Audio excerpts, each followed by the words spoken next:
Okay, good afternoon, everybody, and welcome to this feedback session on HCM 710, Principles of Health Policy and Management. So essentially, I wanted to just give some feedback in terms of the module and maybe look at a couple of the assessments and maybe discuss a few issues that would help you in your future modules, or for those of you that this is the sort of your penultimate or your second last module in your future work. So just a reminder again of the outcomes that we wanted for this module, and for all of you to go through these outcomes and make sure that you've actually attained these. If not, I would suggest just to go back to the week where this was covered and just look at some of that content again. But essentially, we wanted to look at various aspects of management in the health system. So we've talked about things like leadership, financing, human resources, health information systems, and so on and so forth, to give you a perspective of the health system as a whole. And obviously, what we're hoping that you guys would do is then to apply the skills and theory that you've learned during this module in your daily practice. And yeah, you can go through the issues as the other outcomes on the list and make sure that you are satisfied that you've attained those. Then in terms of the assessments for this module, I just wanted to review this slide just because there have been a few queries during the module and so on. So let's. I don't think there have been any queries related to the quizzes. In terms of the, I think, individual assignment, we've had some queries there about students being concerned that they got a lower mark than they deserved. So I think there's 2 points, or there's 3 points to make here. There is a rubric for each of these assignments, and the tutors were obviously using that. And this module is a bit different from your other modules because really, for most of your assignments, there's no right or wrong answer. One is just looking at how you have applied the theory and the content of that week to a particular assignment. So, you might have been used to getting, let's say, full marks in, a health measurement assignment where there are obviously right answers and there are wrong answers. Here, as I said, is about application. So maybe you would have noticed that your marks tend to be a bit lower than your other modules, but that's to be expected. The other point to make here is that each of the individual assignments only carry 6%. So if you have, a poor performance in a particular individual assignment, it has very little impact on your overall mark. You either have to do consistently badly in your individual assignments, or you don't submit one or two of those individual assignments, and that is really what impacts on your overall mark. But if, let's say, for a particular assignment you received 60%, and you thought, well, the tutor has been too strict on me, I actually deserved 80%. What does that mean in terms of your final mark? Well, if you think about it, if you get 60%, that's 3.6 out of 6. But let's say you felt you deserved 80%, that would be 4.8 out of 6. So the actual difference that one assignment would have on your final mark is essentially 1 mark. I mean, it's 4.8 minus 3.6, which gives you 1.2. So, if you've had, one bad assignment, or one assignment where you think the tutors have been too strict, that causes a minimal impact in your marks. So don't be overly concerned about that.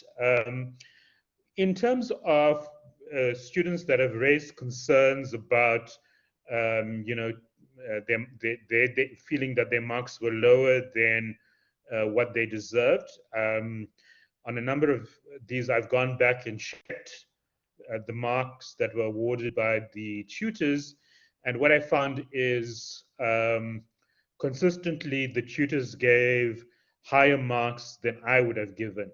So, the likelihood is, if I had marked those assessments, your marks would have been slightly lower. So, I think you can just think of it in that sense, that the tutors are generally quite lenient, and you haven't really been hard done by in terms of your individual assignments.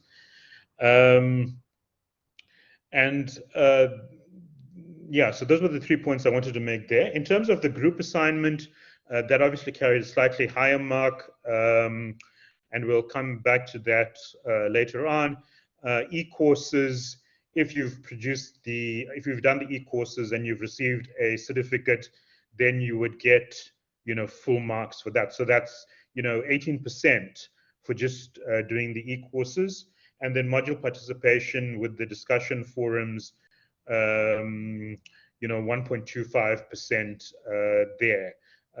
So again, if you've just participated there, in all of 8 of those, you've ended up with 10%. So my view is, generally most of you should expect to do quite well in this module. I think the issue comes in when you've missed assignments and you've not submitted those.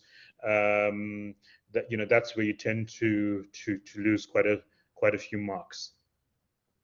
So I'm not sure if anybody has any queries on this before I move on to the next slide. Anything that needs clarification on this issue of the breakdown of marks? I think we've been quite fair in this module, but if you have another view, you can let me know.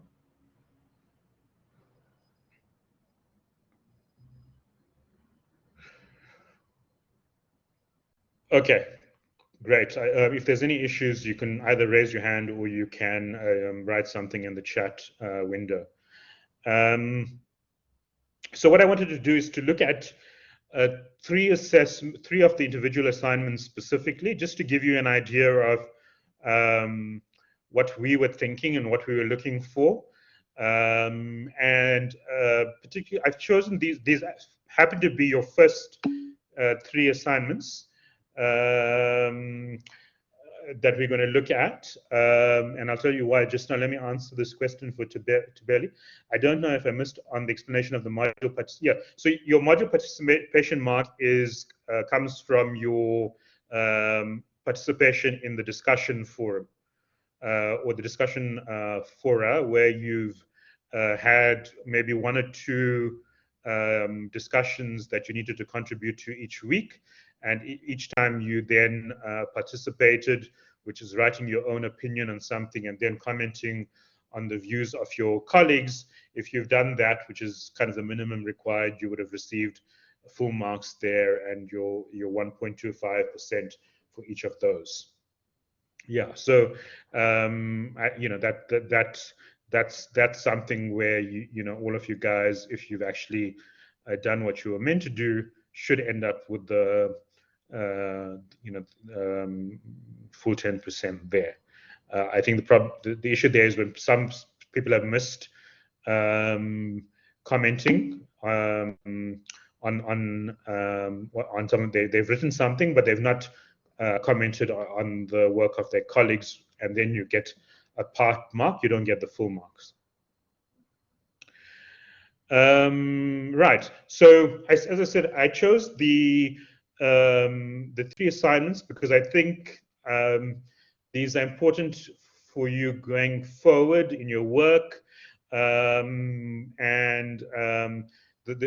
were the first 3 assignments where it was kind of health systems and health policy that we were dealing with.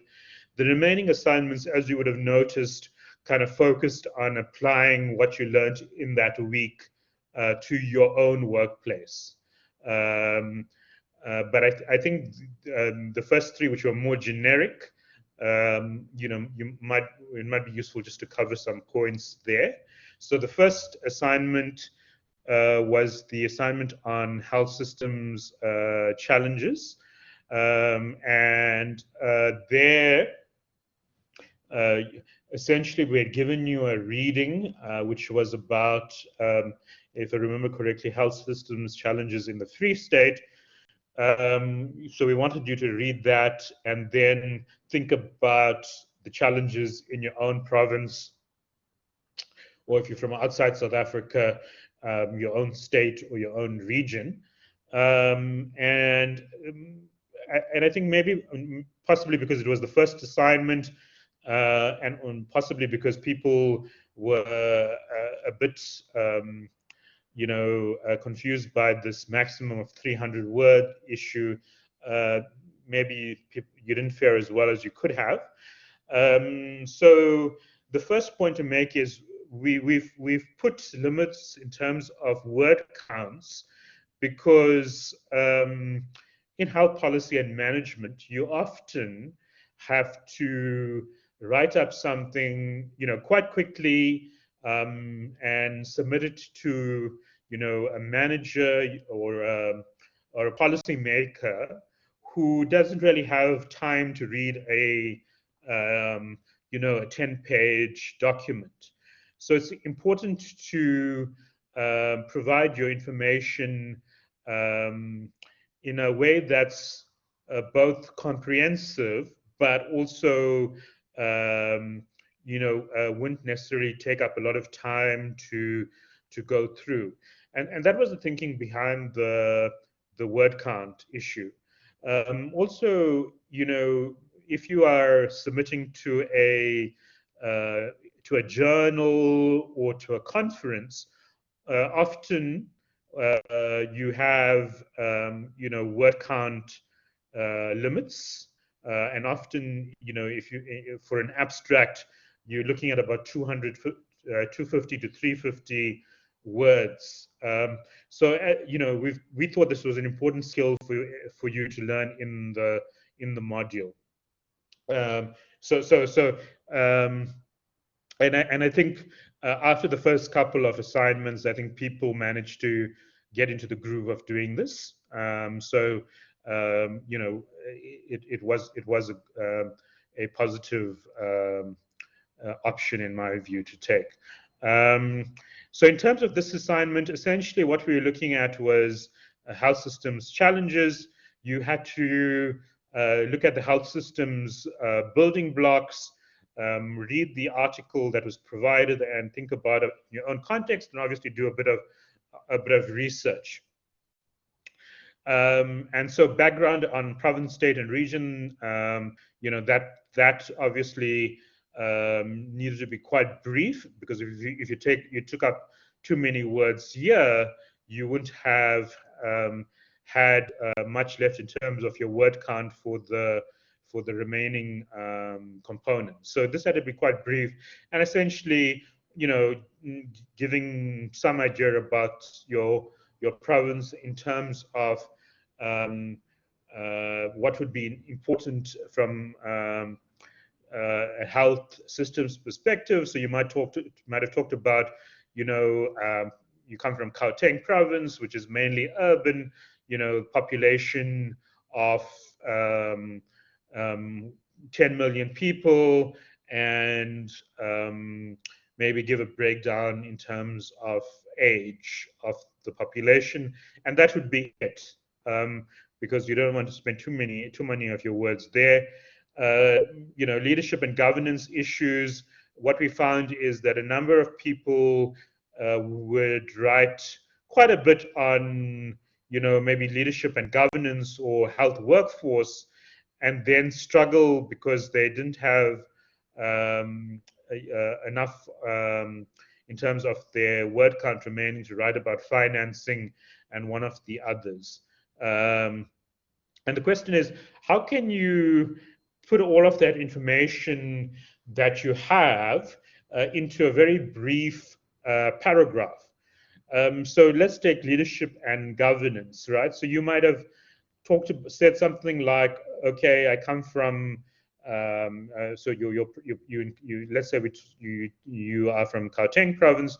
In terms of leadership and governance, you would have said something like there are a number of leadership and governance issues in Gauteng.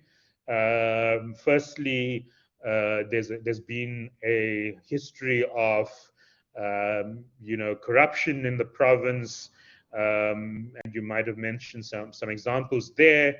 Then you would have said something like, there's a lack of managerial qualifications for managers in the province. They are health workers and don't have management experience, so that that's an issue. There's a lack of oversight to ensure people are doing the things that they're meant to be doing.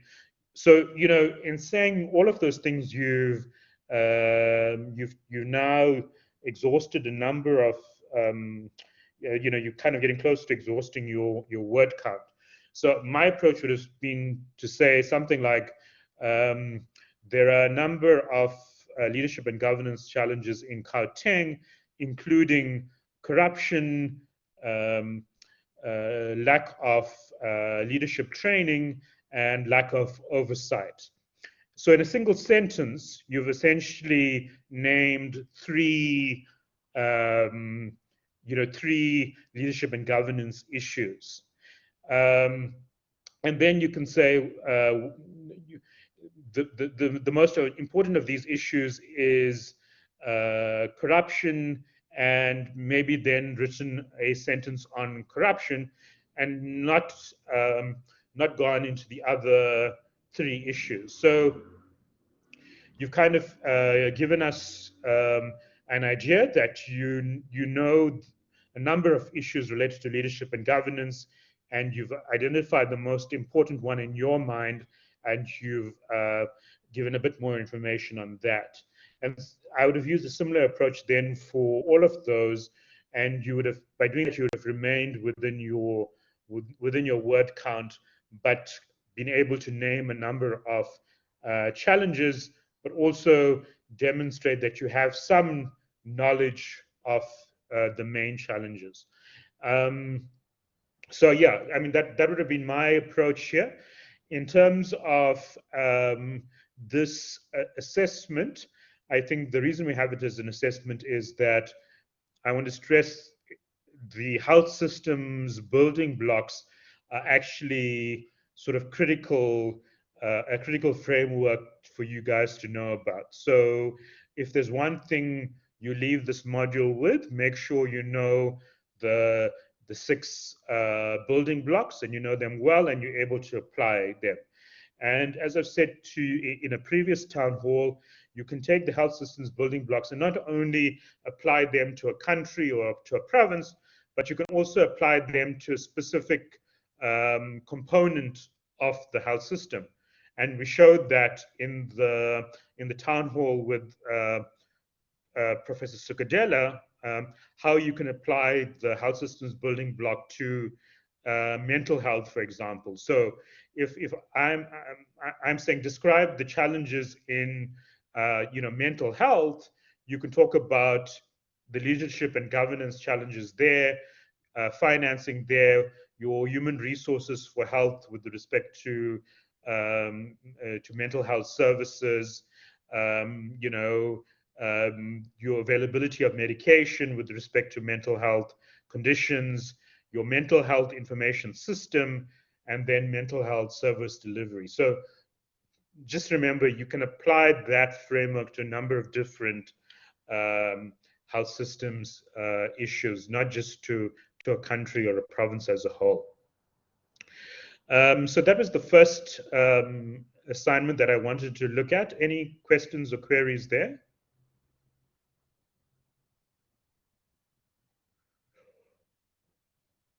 Okay, let's move on to the next one. So the next one, which is week 2, which was your assignment on policy analysis.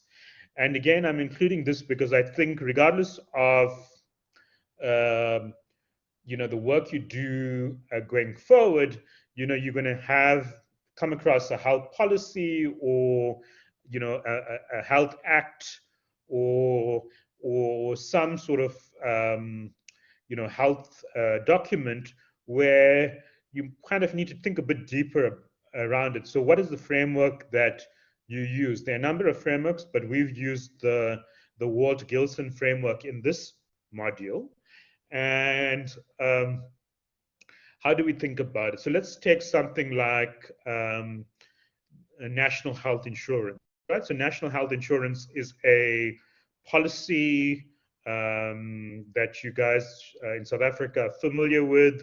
And I think even if you are not in South Africa, many parts of the world are grappling with issues around universal health coverage, right? So how do we think about national health insurance? And how would we analyze a policy related to national health insurance, right? So we think about it in terms of context, actors, processes, and content. So let's think about the context that has led us to where we are in terms of national health insurance.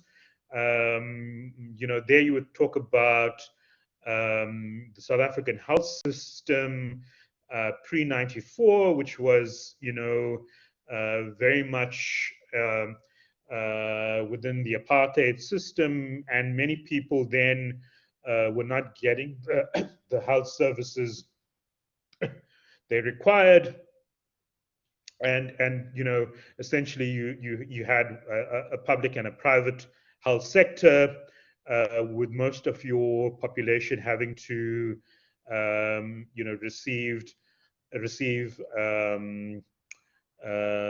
healthcare within the public sector, which was less well funded than the private sector. So you then had democratic elections. You had the ANC coming to power, and obviously their policy would be to address these issues of a lack of equity in terms of health care, and over the years we've had various iterations of trying to achieve universal health coverage until we got to this point of national health insurance. So that's creating the context, right? In terms of the actors, who are the actors in terms of national health insurance?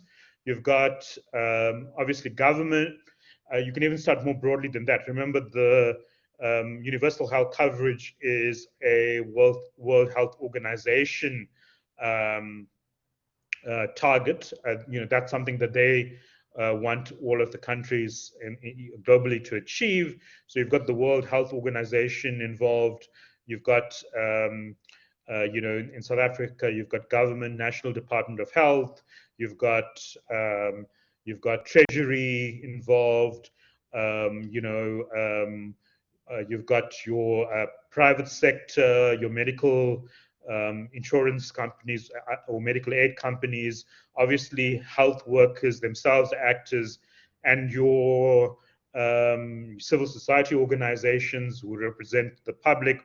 All of those, I mean, there's plenty of people that you could name as actors in terms of national health insurance. Then talking about processes.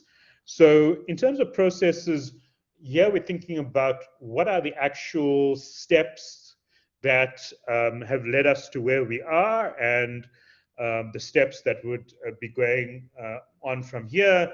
So, you could talk about, your consultative processes that took place to get where we are, then your initial green paper and so on. So and the processes in Parliament, which you go through, where you actually then end up with health legislation. So that's what we had in mind in terms of processes. Then in content is to discuss what are the actual issues that are covered in terms of the policy. And, there you might talk about things like, pooling of funds in this National Health Insurance Fund, kind of who takes responsibility for that, the buying of services, in terms of the policy, who's going to be providing the services and so on. And then obviously ending with the references. So that was the kind of approach we had in mind. And obviously you could have chosen any policy, tobacco legislation, alcohol legislation, mental health legislation, or legislation or policy to do this analysis and the process. So yeah, I think this is kind of a very useful framework to have in mind, and something that you can use going forward beyond this module. Okay, any questions there on this one?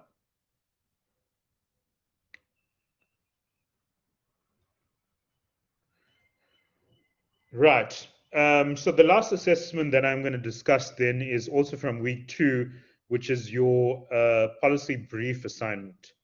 And here, again, I think this was an important one because you need to understand how to, it might not even be called a policy brief. You might just be told by, your manager, we're looking at various options for, this particular issue. Can you consider these and make a recommendation?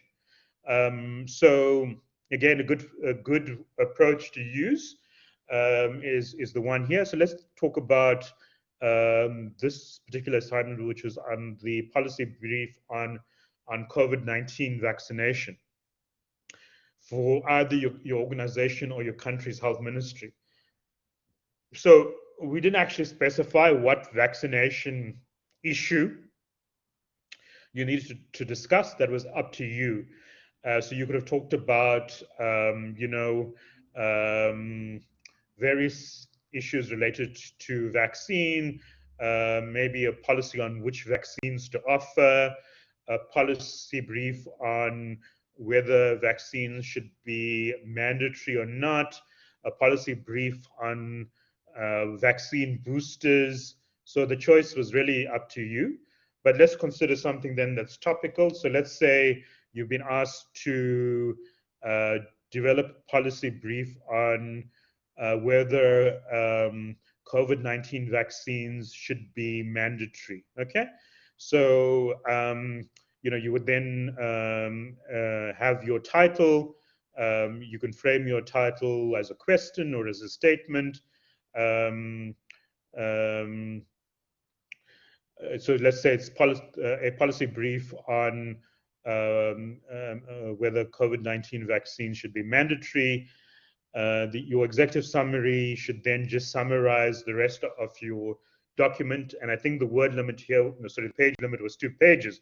So obviously it's going to be a very short executive summary because essentially you're summarizing 2 pages of work. So you don't want to take half a page to for your executive summary when you're just summarizing 2 pages of work. So I'm thinking here, I wouldn't go more than 5 lines on your executive summary. The context or scope of the problem. So here you would have just outlined the issue to say, there's been a lack of uptake of COVID-19 vaccines in South Africa. Only whatever percentages it is at the moment, only 35% of the population, of the adult population, has been vaccinated when the target is 70%. And that obviously has health systems repercussions, because if unvaccinated people are more likely to, have severe infections and need hospitalization. So one now needs to consider how we address this issue. So then you move on to your policy alternatives, right? So what are your policy alternatives in this situation? Well, your policy alternatives would be, number one, to not make it mandatory, and to actually improve your health promotion and health education and your outreach to try and reach more people. So that, and the reason you would go this route is because you might think that making it mandatory is an infringement of the rights in terms of the Bill of Rights or the Constitution. So that's the first policy alternative. Second policy alternative is to say we will only make it mandatory in certain settings, because in those settings people are more likely to be exposed and to transmit the infection. So we'll consider making it mandatory in university settings and in workplaces. And that way you kind of partially address the issue of constitutionality, because you're not forcing everyone to get it, but you are saying it is needed in these areas. And yeah, if you want to enter these areas, please do that. Your third option is to say, okay, I'm going to make it mandatory in these settings, workplaces and universities, but also in situations where there are likely to be large gatherings. So if you want to go to a sporting event, or if you want to go to a religious event with large numbers of people, you have to be vaccinated. And then your fourth policy alternative is to make it compulsory for everyone in the country over a certain age to be vaccinated. And then you'll have to discuss the issues there. One is obviously doing that, you're going to get very high vaccine coverage rates. So from a public health point of view, that would be great that you have close to 100% of your adult population vaccinated. But then the question is, are you infringing on people's rights by doing that? And so for each of these policy alternatives, you need to discuss those, the pros and cons of taking that approach. But again, not going into too much of detail, but giving enough information so the reader knows that you've considered, the various issues. Then the next part of it is then you've outlined the alternatives. Now you need to make your recommendation. So essentially, you're going to say, in terms of the balance of evidence, considering X, Y, and Z, we feel that the best option is to make it mandatory in workplaces and with attendance to large gatherings, which is your third policy alternative. And you just need to then justify why you've gone that route. And that's it. There's your policy brief done. And so, yeah, I think this one is quite a useful approach to use. Any comments or questions here?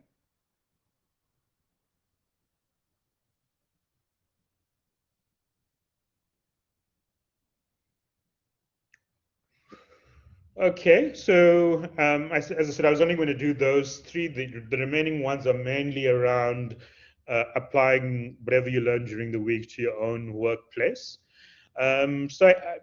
Just kind of for me, for us, or for myself, and then the tutors to just give some of our highlights and concerns for this module. Um, I think what we've seen is generally good performance on all of the assessments. I think if we look at the median and mean marks, those are going to be quite high when we at the end. But that's good. That means you've kind of looked at the content and you've applied it well. So I think that's a positive. And also, I mean, I've obviously looked at a number of the assignments where, it required some creativity, whether it be doing a poster or doing an infographic and so on. And I can tell that, there's been quite a bit of effort put into that by all of you. So I think a pat on the back in terms of those assessments.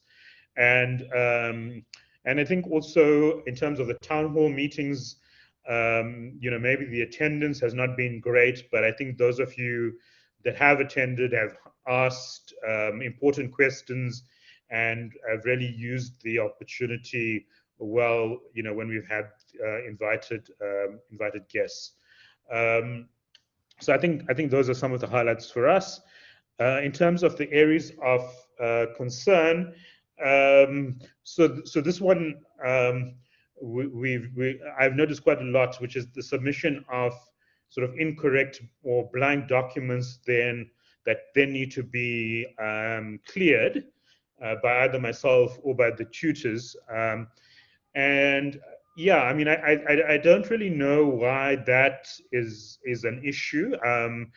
I can tell you in our normal sort of MPH or face-to-face modules, where the students still have to make online submissions. I've never had a student who has submitted the wrong document. So I'm not sure exactly why we're having this problem, but just to say, just when you're saving your document on your PC before you're uploading it, make sure you label it correctly, like, um, health systems challenges assignment final version.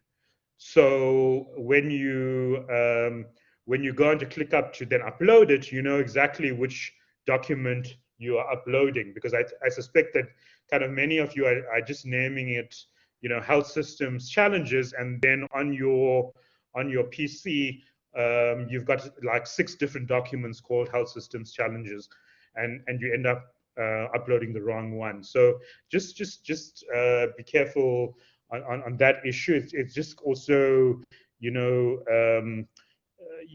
you had to do that in a workplace environment, maybe once you do it one time, you might be forgiven for it. But if you constantly send your manager the incorrect or a blank document, I'm sure that's not going to go down very well. Then the other issue is around group work, where if for some reason we find that there's a reluctance for the students to kind of engage with each other in terms of group work. And yes, it's a bit more difficult in the online environment, but obviously not impossible, because I think wherever you're working or in whichever setting you are, over the last 2 years, we've had to be able to work in groups and teams in the virtual environment. So, that then should be something that one is accustomed to, and just sort of get on with it, because specifically in health policy and management, I think I might have said this in one of my announcements, in health policy and management, essentially you are working in a team or with a group of people all the time.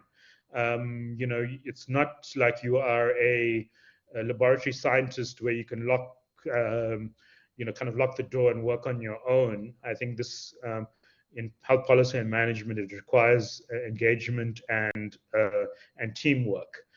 So yeah, I think we must learn to work better in groups. Overutilization of the catch-up weekend. So yeah, so we've had just a major influx of assignments over the weekend, and a number of students who haven't, who've kind of done submitted a number of their assignments over the catch-up weekend.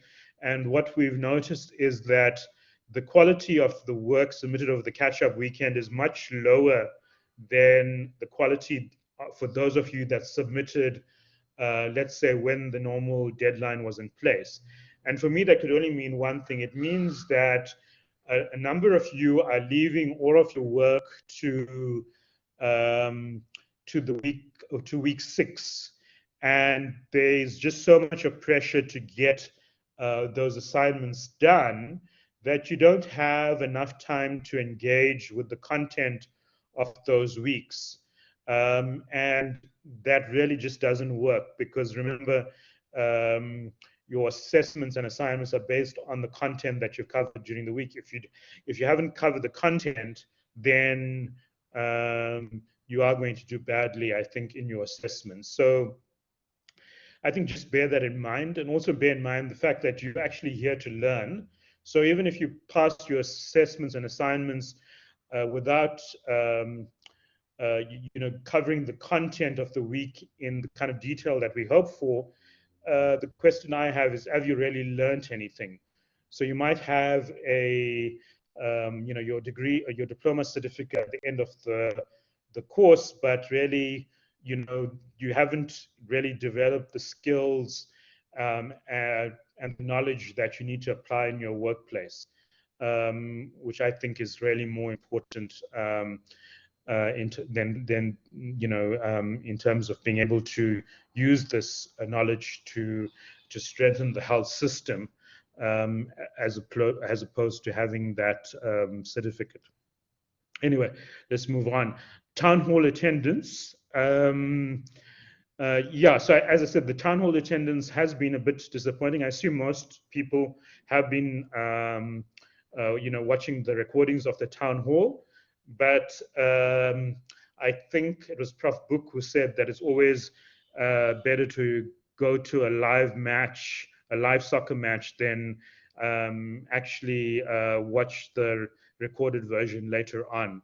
And I think, yeah, I think those people that haven't attended the town halls or haven't attended any of the town halls have missed out a little bit.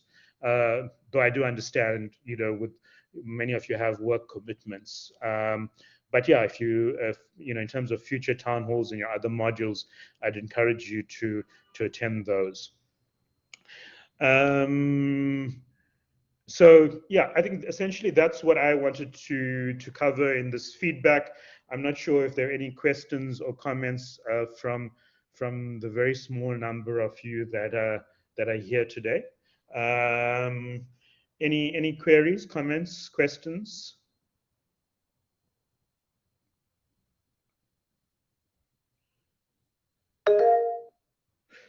Yes, Flo, you can go ahead. Yes, good afternoon, Doctor. How are you? Can you hear me? Good, and you? Yes, I can. Okay, thanks. Sorry, I joined a bit late. I'm not sure if you discussed about the group assignment. Okay. Yeah, I was just worried because it's not showing among the items of among the list of the ungraded items. Okay.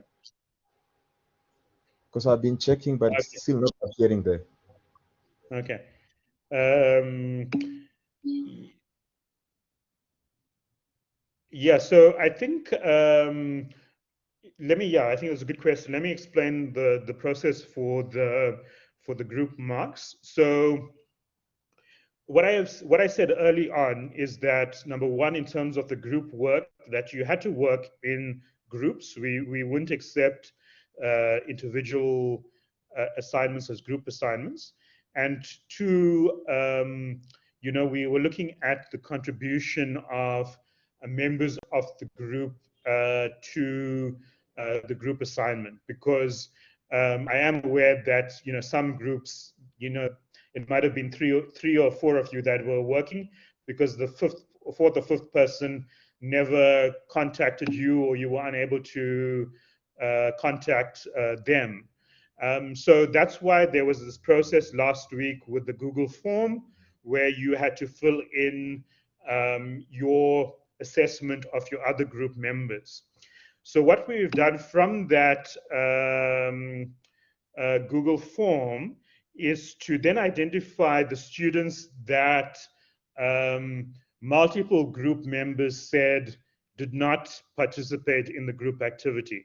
So, if we got to have a situation where, three group members have said, Mr. Mudley in my group did not, I've given them zero because essentially they've done nothing. We then are going to give that person a zero, which is different from the group mark. So that's the process that we have been busy with, and that's why the group marks are still hidden. So you will not see your group marks at the moment, because they're still hidden, because we are going to finalize the marks for all of the groups as the first step. And then as a second step, we are then going to go through those groups and award zeros to those people that did not contribute at all. And that then only will the group marks be released. But in any event, all of the marks from group marks we anticipate will be out by Saturday. So that's the first issue. I hope that explains it. I think that was Flo that asked that question. Anaki, I see your hand up. I'm coming to you, but let me just look at the chat window. Just an indication on when we can. Sorry, interrupting, Doctor. Yes. Flo again. No, Yes. I just wanted to sort of kindly ask you to review the Google form again. Like in case of my group, my group member thought that the ranking was not compulsory, and then I think they only did it this week. Yes. So if you can maybe just look at it again. You mean there might be people who only completed the Google form this week, as Yes, opposed to last?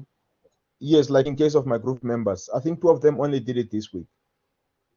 Yes. Okay. No, that's fine. We'll go through those again. But I think the information from the Google form was only drawn today. So if they did it on earlier this week, then they would have already they would have been part of that sample. But yeah. So listen, and if there's anyone that sort of ends up with a zero for their group work and they dispute it, they're welcome to contact me to say, this is unfair, and we'll look into it. But as I said, we looked at the responses from multiple group members to make that decision. So it would be very odd for me to find that three members of the group said that this person didn't actually contribute, and not be honest about it. I can understand maybe there might be one person in the group who might have an issue with a particular group member and said they didn't contribute. But for multiple members to say that, I would consider that good evidence.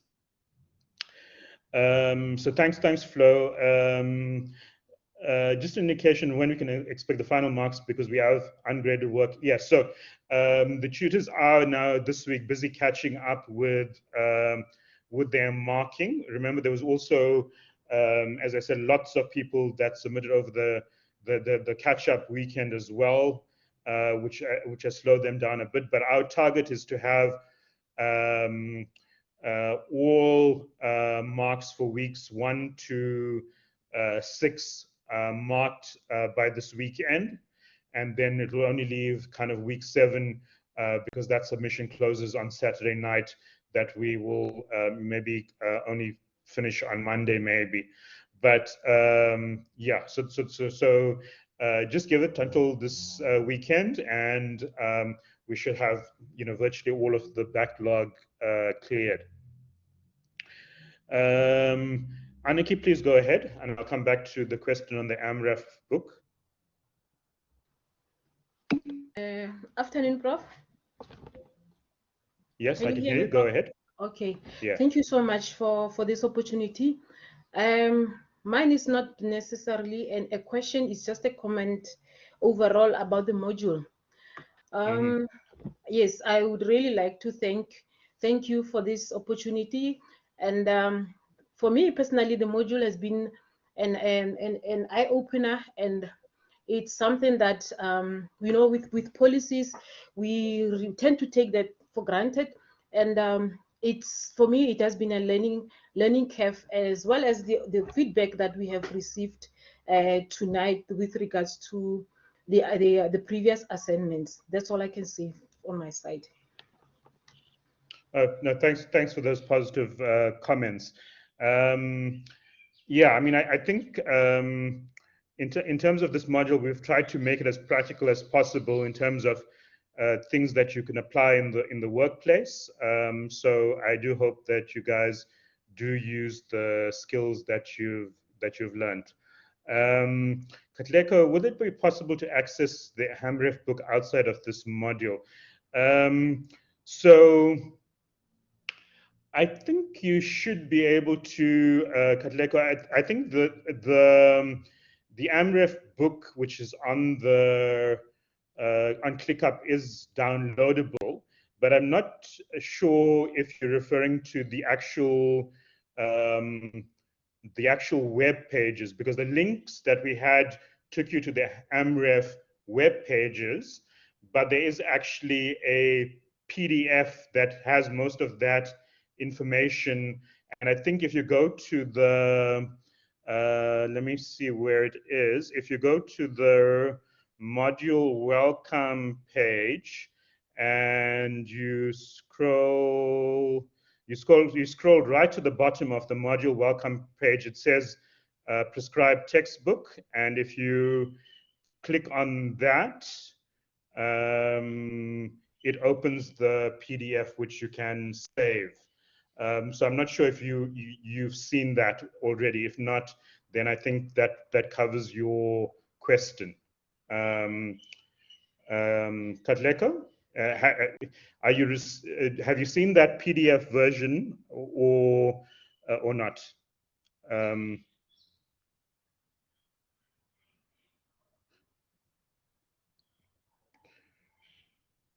Okay, you're not responding there, but take a look.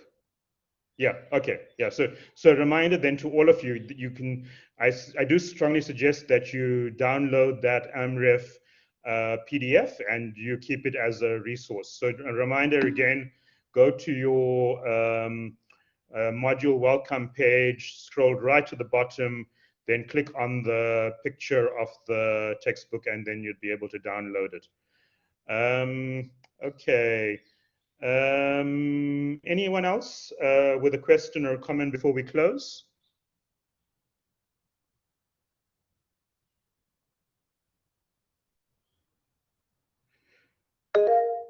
Yeah, Aniki again. Okay, thank you so much. I'm just curious. Does the university offer the health policy management as a course on its own, maybe for future sake or not? Does the University of Pretoria offer that as a one complete course or not? Yeah, so in terms of UP, we have an MPH, and the MPH has various tracks. So if you do our Masters in Public Health, you can decide which track you want to do. So there's a health measurement track, there's a there's a health promotion track, and then there's also a health policy and management track.